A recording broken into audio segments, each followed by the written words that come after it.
de acá arriba. Bueno. Todo tuyo. ¿Querés pie? No, está bien. ¿Está bien? Está bien. Bueno, ¿cómo están? Me voy a acomodar acá un poquito. Bueno, si estoy acá es porque soy obediente a mis pastores. Así que, bueno, pero quería un poquito antes de empezar con lo que el Señor un poco estuvo hablando. Como siempre decimos, ¿no? Es un privilegio compartir, es un privilegio esto, ¿no? La familia de Dios.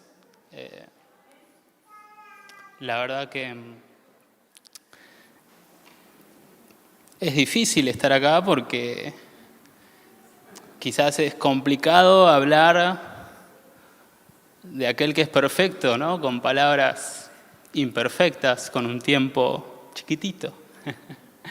Aquel que nos amó desde el principio de todas las cosas, que nos llamó por su gracia y misericordia. Y si me pongo a hablar desde la emoción, no voy a poder hablar, así que le pido al Espíritu que Él tenga gracia, que fluya hoy en medio nuestro. Pero si hoy estamos juntos es un poco por eso, porque tenemos sed del Señor y Jesús dice, ¿no? Bienaventurados los que tienen hambre y sed de justicia, porque ellos van a ser saciados. Y también dice, el que tiene sed, venga a mí y beba. Amén. Y como dice la Escritura, de su interior correrán ríos de agua viva. En medio nuestro esto tiene que ver un poco con el Espíritu Santo que está en medio nuestro. Lo hablábamos un poco con mi familia en la semana y estos ríos que corren en medio nuestro, esto que hoy también cantamos, ¿no? Y que hemos aprendido siempre, que en el universo hay un centro, que en el centro hay un trono y que en ese trono está el Señor. Y Juan, cuando en el Apocalipsis, al final casi de esta revelación, él ve ese trono, dice, vi un trono y vi un río de aguas cristalinas, el río que corre del trono de Dios. Y ese es el río que se derrama hoy en medio nuestro. Ese es el río que fluye, ese es el Espíritu Santo, que nos hace tener esa identidad. El Señor murió por nosotros, derramó su sangre, nos redimió, nos dio una vida nueva y nos constituyó en hijos de Dios. La iglesia, por sobre todas las cosas, yo los animo cuando salgamos a leer ahí un poco, es familia de Dios.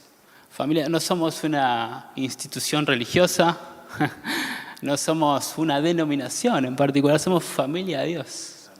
Hijos llamados y reconocidos por el Señor. Él dice que a los que lo recibieron, Él les dio la potestad. Miren, potestad es más que poder y más que autoridad.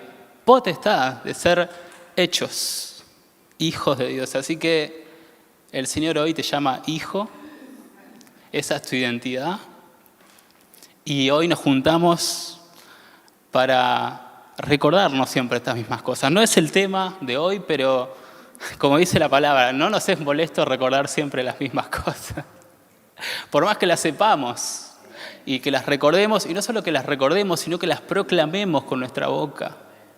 Porque con el corazón se cree y con la boca se confiesa.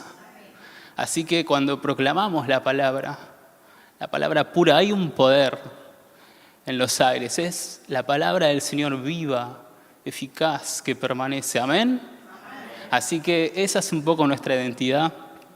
Eso es un poco a los que el Señor nos llamó.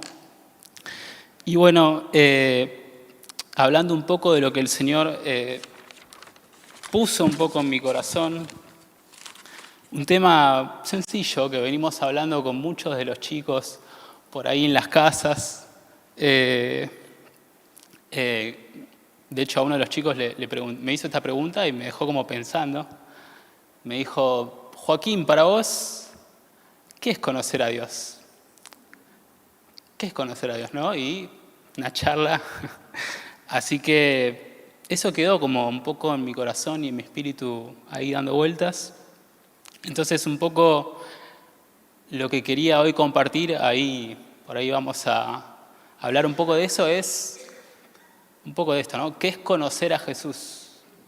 ¿Qué es conocer al Señor, no? Un subtítulo que dice una relación de revelación, espíritu y amor. Vamos a hablar de algunos puntos, pero no algunos puntos que piense yo, vamos a leer la palabra y vamos a ver qué es lo que dice la palabra, de qué significa conocer al Señor. Amén. Así que me gustaría que empecemos leyendo un texto que está en Mateo 8, versículo 23 al 27. Dice así: y entrando él en la barca, sus discípulos le siguieron. Y aquí que se levantó en el mar una tempestad tan grande que las olas cubrían la barca, pero él dormía. Y vinieron sus discípulos y le despertaron diciendo: Señor, sálvanos, que perecemos. Él les dijo: ¿por qué teméis, hombres de poca fe? Entonces, levantándose, reprendió a los vientos y al mar, y se hizo grande bonanza, y los hombres se maravillaron. Y miren lo que dice, diciendo: ¿qué hombre es este, que aún los vientos y el mar le obedecen? Y miren, lo leímos un poquito antes, dice, sus discípulos estaban con él en la barca. Y de repente una tempestad, y de repente el Señor duerme, y de repente los discípulos, que pareciera ser los que más conocen a Jesús, dicen: ¿qué hombre es este? ¿Qué hombre es este? Así que, para avanzar un poco en estos puntos, me gustaría leer en la palabra. El primer punto es que al Señor se lo conoce solo por revelación. Es la virtud del Padre. Al Padre le agrada revelarnos a su Hijo. Y Mateo 16, del 13 al 18, dice así: viniendo Jesús a la región de Cesarea de Filipo, preguntó a sus discípulos diciendo: ¿quién dicen los hombres que es el Hijo del Hombre? Ellos dijeron: uno Juan el Bautista, otros Elías, otros Jeremías, o alguno de los profetas. Él les dijo: ¿y vosotros? ¿Quién decís que soy yo? Respondiendo Simón Pedro dijo: tú eres el Cristo, el Hijo del Dios viviente. Entonces le respondió Jesús: bienaventurado eres, Simón, hijo de Jonás, porque esto no te lo reveló carne ni sangre, sino mi Padre que está en los cielos. Y yo también te digo que tú eres Pedro, y sobre esta roca edificaré mi iglesia, y las piedras del Hades no prevalecerán contra ella. Amén. Así que, qué importante. Dice, no te lo reveló, sino mi Padre, ¿no? Así que al Señor solo lo podemos conocer por revelación de Él. Revelar significa correr el velo, ¿no? Esto no se trata de un conocimiento teológico, doctrinal. Esto se trata del poder del Espíritu Santo revelando a la persona de Cristo en nosotros. Y es un poder de Dios. Miren, no es lo mismo, algo parecido a lo que veíamos con Jorge sobre la fe, de que no es lo mismo creer en Dios que creerle a Dios, ¿no? Es algo más integral.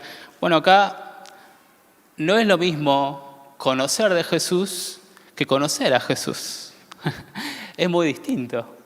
Yo, por poner un ejemplo, con Juan Manuel puedo saber mucho de Juan Manuel, puedo saber del ministerio que el Señor le dio, todo lo que nos bendice, conocer de su vida, que es del sur. puedo saber un montón de cosas de él, armarme una biografía, pero si yo nunca me siento en una mesa con él, cara a cara, comparto un café, un mate, abro mi corazón, él lo abre conmigo, ¿puedo realmente decir que conozco a Juan Manuel? Conozco de Juan Manuel. Así que en esta revelación, esto no se trata de un conocimiento intelectual, sino experimental. El Señor es una persona espiritual y quiere relacionarse con nosotros. Él quiere tener una relación personal con cada uno de nosotros. Él quiere acercarse, Él es el que da el primer paso siempre. El Señor siempre va a nuestro encuentro y está en nosotros el abrirnos a ese encuentro con Él y poder conocerle y poder tener, dice la palabra que su espíritu nos anhela celosamente. Él está celoso constantemente por querer conocernos, por querer tener una relación personal, de muchas maneras, a través de la palabra, a través de la oración. La oración no solamente es que nosotros hablemos con el Señor, sino también es una conversación, es escuchar lo que el Señor quiere hablar a mi vida, entender cuál es su voluntad en el lugar en el que yo estoy. Porque muchos piensan que orar es hablar con Dios unilateralmente. Señor, Señor. No, orar también es discernir lo que el Señor quiere hablar a nuestro corazón. Lo que quiere hablarme a través de un hermano, a través de un pastor, a través de un amigo, a través de mis padres. Entonces,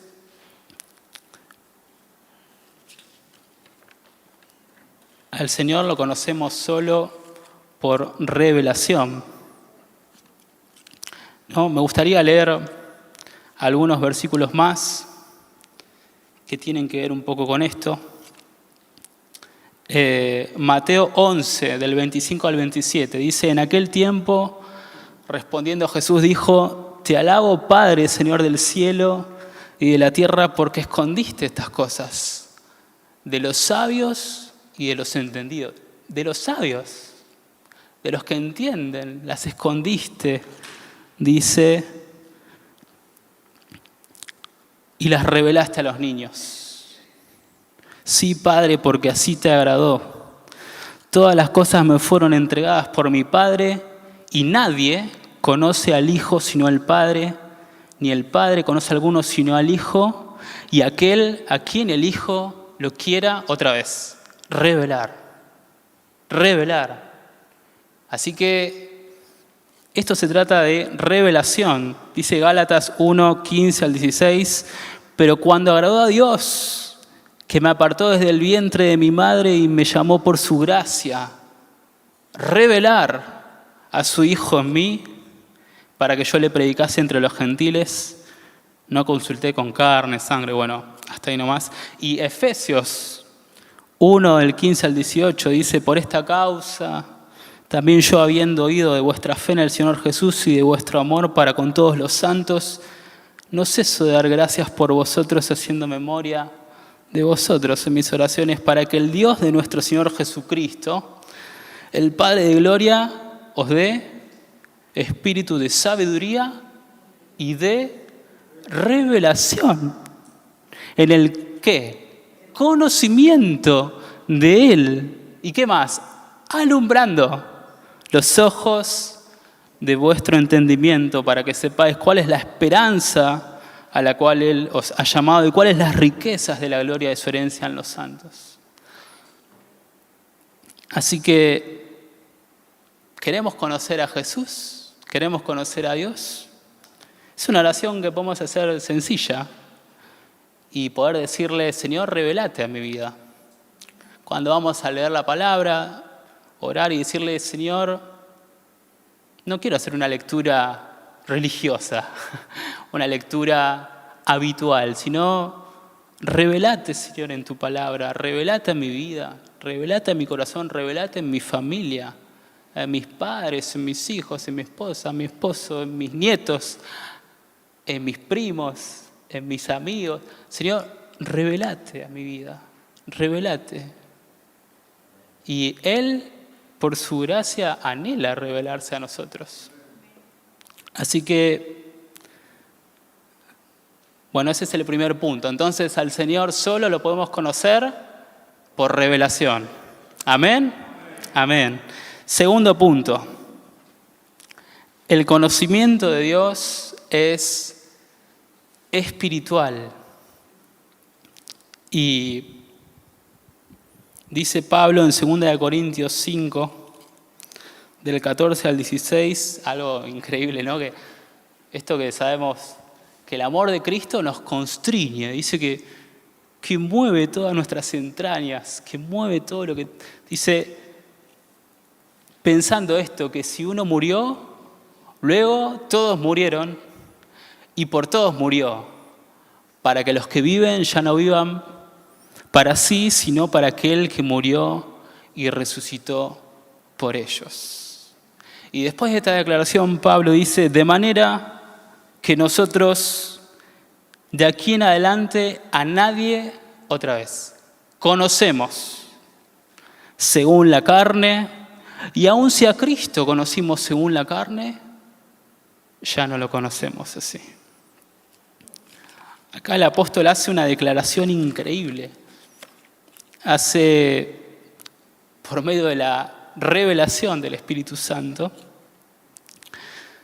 de algo que seguramente los apóstoles cuando estaban con Jesús quizás no eran tan conscientes. Seguramente ellos estaban entusiasmados en las misiones, estaban sanando enfermos, resucitando muertos, estaban haciendo milagros, multiplicando la comida.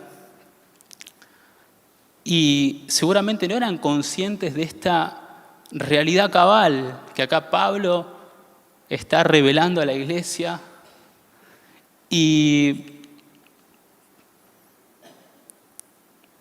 quizás es la experiencia normal de muchos de nosotros. Muchos de nosotros hemos venido al Señor por alguna necesidad, por algún dolor, por alguna circunstancia problemática en nuestra vida, en nuestra familia, incluso en las finanzas, o alguna dolencia emocional, no solo física, pero lo que Pablo acá está diciendo es, si aún a Jesús, si aún al Señor conocimos según la carne, ya no lo conocemos así. Él está revelando una naturaleza espiritual y eterna de la persona de Cristo. Lo que Pablo está advirtiendo acá es que si nos quedamos solamente con las cosas que Él hace, nos perdemos de esta realidad eterna, de lo que el Señor se propuso hacer desde antes de la fundación del mundo, ¿no?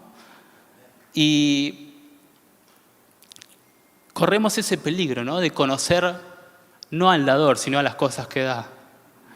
Y el Señor quiere que los conozcamos por lo que Él es, no por lo que Él da. Él da también, y Él es poderoso para hacer las cosas abundantes, y es poderoso para hacer milagros, y es poderoso para sanar mi familia, mi enfermedad, mis emociones, y Él es poderoso para hacer eso. Pero Él quiere que lo conozcamos por su persona, por lo que Él es, y por lo que Él nos llamó a nosotros que seamos. Esto que hemos aprendido todos, este propósito eterno, ¿no? Miren, yo trabajo haciendo proyectos de edificios y es todo un proceso, ¿no? Estar ahí sentado haciendo planos, imágenes y visualizar cómo eso se va a ver cuando esté terminado. Así que es todo lleva tiempo, hay que pensar, hay un montón de inconvenientes en el medio, pero ustedes... Es como algo inexplicable el gozo que a mí me da cuando veo algo terminado, cuando veo ese edificio que pensé, cuando veo esa obra construida y no solamente terminada, sino a la gente que la vive, que la habita, que la disfruta. Y a mí el Señor se me revela mucho con eso. Yo me imagino, ¿no? Al Señor en el final de todas las cosas, viendo a Jesús en nosotros, a la obra de Cristo. Él se propuso conformar a Jesús en nuestra vida. Él se propuso conformar a la persona de Cristo. Una familia, otra vez, familia, de muchos hijos semejantes, semejantes a Jesús. Así que, y miren lo que dice Mateo 7, del 21 al 23. Advierte acá Jesús sobre esto. Dice: no todo el que me dice Señor, Señor entrará en el reino de los cielos, sino el que hace la voluntad de mi Padre que está en los cielos. Muchos me dirán en aquel día: Señor, pero ¿no profetizamos en tu nombre y en tu nombre echamos fuera demonios y en tu nombre hicimos muchos milagros? Y entonces les declararé: nunca os conocí. Apartados de mí, hacedores de maldad. Es fuerte esto, ¿eh? Es fuerte porque el Señor puede utilizar nuestra vida, podemos hacer milagros, profetizar, resucitar muertos y llegar al final de todo y que Él nos diga: no te conozco. ¿Y cómo es eso? Así que el Señor hoy quiere recordarnos y revelarnos un poco más su persona. Y si nos hemos acercado al Señor teniendo idealizaciones, conjeturas humanas sobre lo que Él quiere hacer en nuestra vida,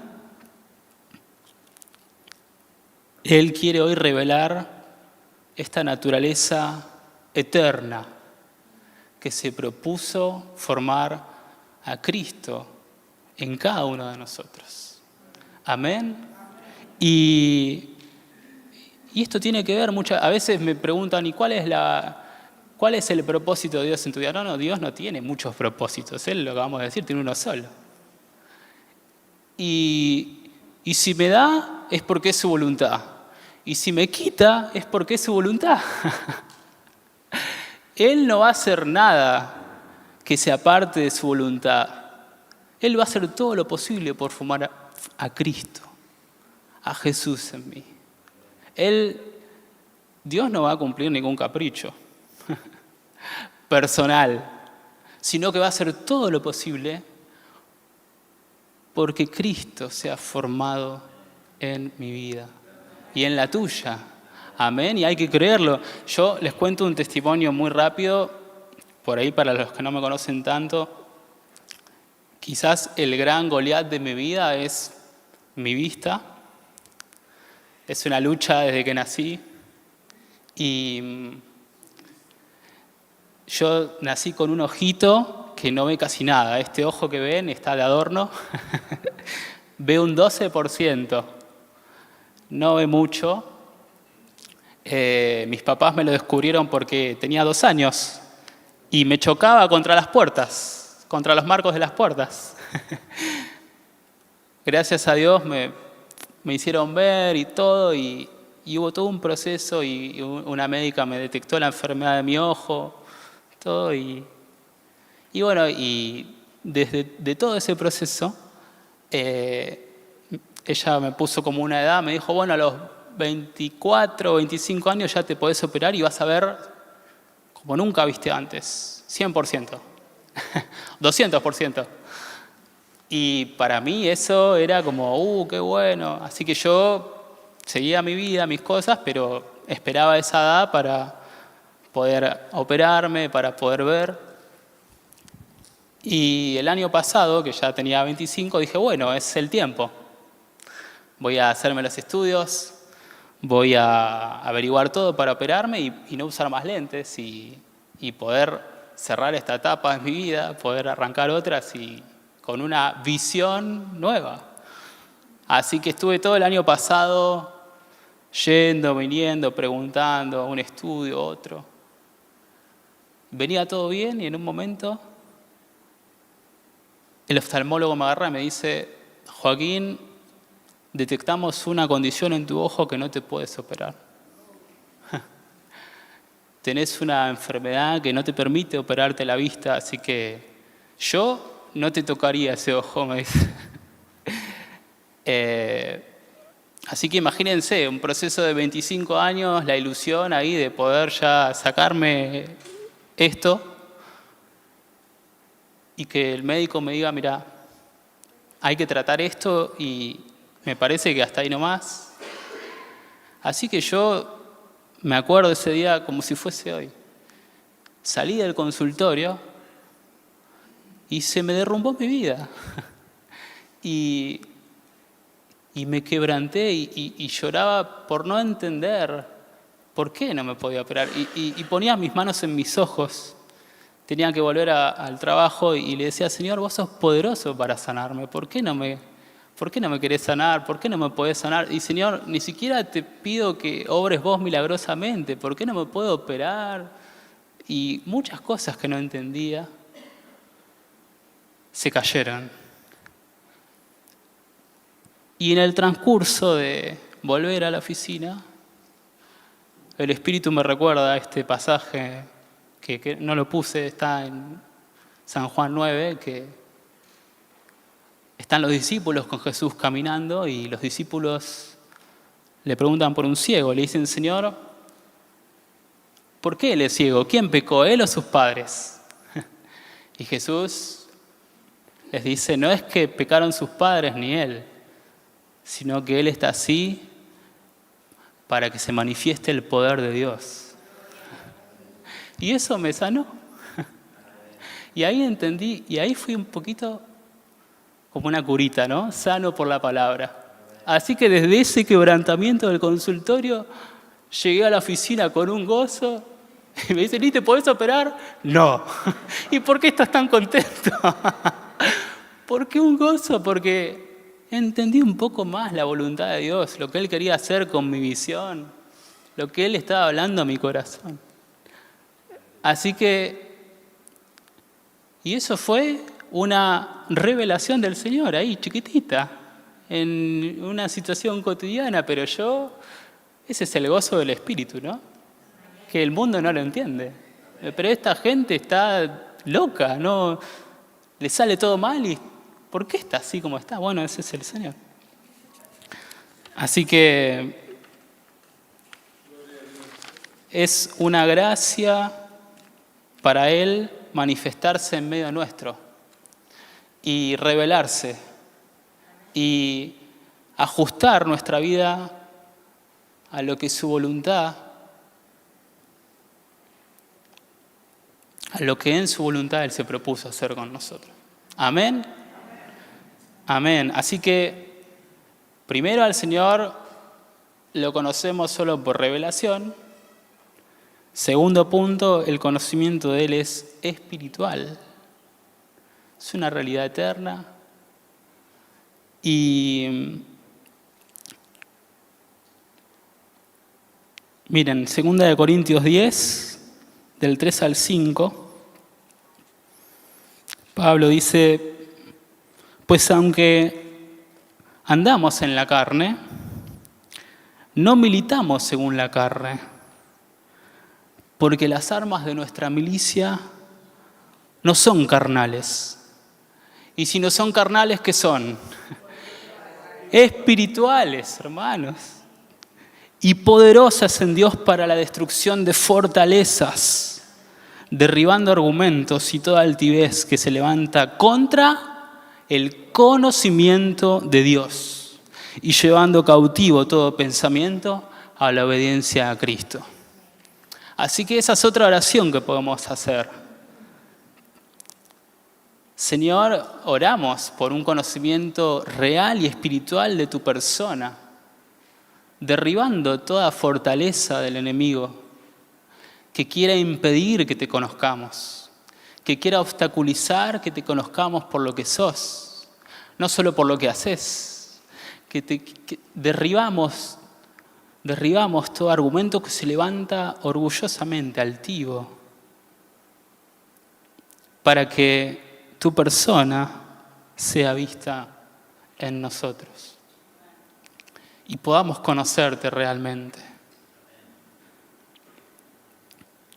Y dice en 1 Corintios, el que conocemos un montón, ¿no? 13, del 11 al 13, la palabra siempre nos anima a ser como niños, pero acá se invierte un poco, dice, cuando yo era niño, hablaba como niño, Pensaba como niño, juzgaba como niño, mas cuando ya fui hombre, dejé lo que era de niño. Ahora vemos por espejo, oscuramente, mas entonces veremos cara a cara. Ahora conozco en parte, pero entonces conoceré como fui conocido. Y ahora permanecen la fe, la esperanza, el amor, estos tres, pero el mayor de ellos es el amor. Así que el Señor quiere que crezcamos en nuestra medida de madurez. Quiere que los conozcamos un poco más. Hoy cantamos, ¿no? Cuanto más lo contemplamos, más lo amamos, más lo conocemos. Cuanto más nos relacionamos con Él, más lo amamos. Nosotros adoramos lo que contemplamos y contemplamos a Jesús sentado en ese trono y reinando sobre todo principado y potestad y estableciendo su señorío. Él es el que gobierna mi vida, mi trabajo, mi familia, mis estudios. Él gobierna todas las cosas de mi vida. Así que, para avanzar un poquito más e ir terminando, no me quiero extender mucho, Tato me dijo 15 minutos, Joaquín. Tercer punto. Conocer a Dios y a Jesús es amarlo a Él y a su iglesia. Amén. Y esto es un poco también lo que aprendemos siempre, ¿no? Pero es el reino que va en contra de la corriente de este mundo. A veces pensamos que hablar de cosas espirituales es hablar de cosas místicas, ¿no? Misteriosas, que pocos pueden alcanzar. Pero ahora vamos a leer que este conocimiento así espiritual se traduce prácticamente en amar a Jesús y en amar a su iglesia. Dice Juan 14, versículo 23, el que me ama, mi palabra guardará, y mi Padre le amará, y vendremos a él y haremos morada en él. El que no me ama, no guarda mis palabras, y la palabra que habéis oído no es mía, sino del Padre que me envió. Esto apela a la obediencia, en principio, ¿no? Dice primera de Juan 4:7, amados, amémonos unos a otros, porque el amor es de Dios. Todo aquel que ama es nacido de Dios, ¿y qué? Y conoce a Dios. Así que conocer al Señor es amarlo, amar a su iglesia y ser fieles, ¿no? A este primer y gran mandamiento, que creo que lo puse, Mateo 22, del 37 al 40, amarás al Señor tu Dios con todo tu corazón, con toda tu alma, con toda tu mente. Este es el primero y grande mandamiento. Y el segundo es semejante. Amarás a tu prójimo como a ti mismo. De estos dos mandamientos depende toda la ley y los profetas. Amarás al Señor tu Dios con todo tu corazón, con toda tu mente, con todas tus fuerzas, con toda tu alma, y a tu prójimo como a ti mismo. Y amar al Señor también es amarnos a nosotros. Y Pablo en Colosenses 1, del 26 al 27, dice, y revela otra vez, por gracia de Dios, el misterio que había estado oculto desde los siglos y edades, pero que ahora ha sido manifestado a nosotros, a quienes Dios quiso dar a conocer las riquezas de la gloria de este misterio entre los gentiles, que es Cristo en vosotros, la esperanza de gloria. Así que Jesús está en nosotros. Y Jesús está en mi hermano. Y Jesús está en mi hermana. Y está en mi papá, en mi mamá. Así que amar a Jesús es también amarnos a nosotros. Es ser obedientes a esta palabra, ¿no? A veces por ahí no tenemos a veces decimos, Dios no me habla. Y viene un hermano y me exhorta. No, pero Dios no me habla. Y viene otro hermano y me dice, mirá, Joaquín. No, pero Dios no me está hablando. Y después nos chocamos contra esa pared porque Dios nos habló a través de los hermanos. Porque Cristo está en el hermano. Cristo está en tu hermano. Es tener una conciencia de, no sé, yo vivo con Augusto y a veces digo, si dejo la cama desordenada, le estoy dejando la cama desordenada a Jesús. Porque Jesús está en Augusto. Cuando vamos a la casa de alguien, ¿quién va? Jesús. Así que cuando recibimos a alguien, ¿a quién recibimos? A Jesús. Entonces, es importante tener conciencia de esto, porque a veces no nos damos cuenta, a veces lo naturalizamos. Y es un misterio que fue revelado para nosotros. Dice Mateo 10, versículo 42. Y cualquiera que dé a uno de estos pequeñitos un vaso de agua fría solamente, por cuanto es discípulo, de cierto os digo que no perderá su recompensa. Un vasito de agua. Aprovecho a servirme un poquito. Qué fuerte, ¿no?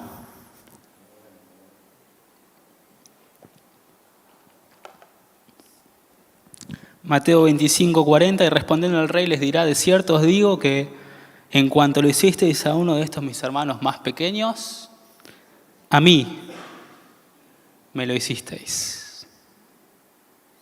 Así que, ¿quién quiere que el Señor lo conozca? ¿Quién quiere ser conocido por Dios? ¿Quién quiere ser amado? Porque cuando lleguemos ahí el Señor nos diga, siervo pequeño y fiel, sobre poco has sido bueno, sobre mucho te pondré. ¿Quién desea conocer a Jesús? ¿Quién tiene ese anhelo? ¿Amén? Amén. Y para terminar, no solamente lo conocemos cuando lo amamos, sino que también lo damos a conocer.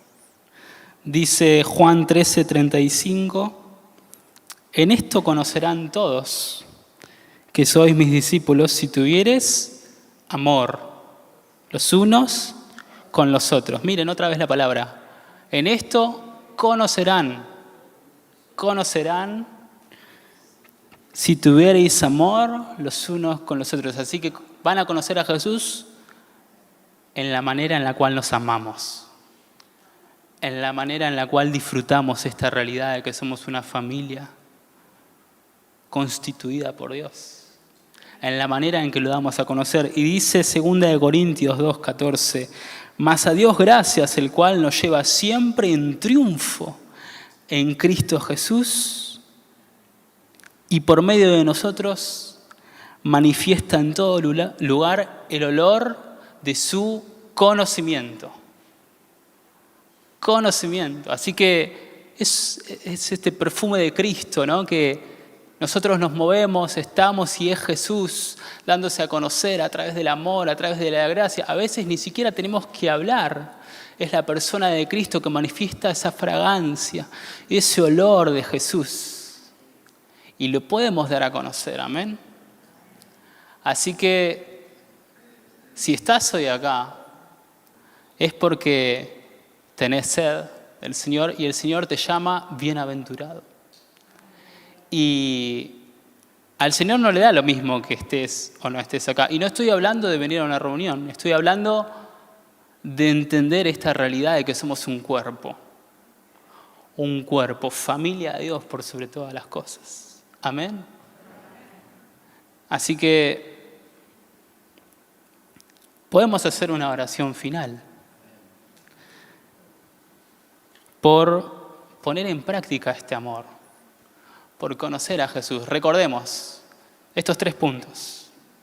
Al Señor se lo conoce solo por revelación. Es una relación espiritual y eterna.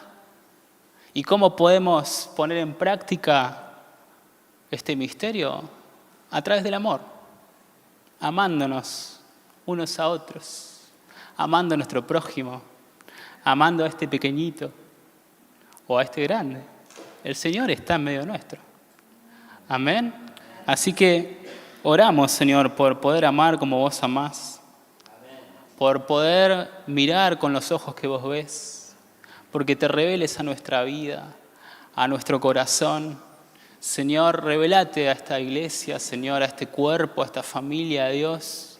Señor, a la necesidad que tenemos cada uno de nosotros, Señor, de que necesito a mi hermano me necesita. Señor, somos tan importantes, Señor. Señor, danos una real dimensión sobre tu persona. Danos una real dimensión sobre quién vos sos. Queremos conocerte, Jesús. Queremos conocerte más, Señor. Queremos que vos te reveles a nuestro corazón, que te reveles a nuestra vida, que te reveles a nuestra familia.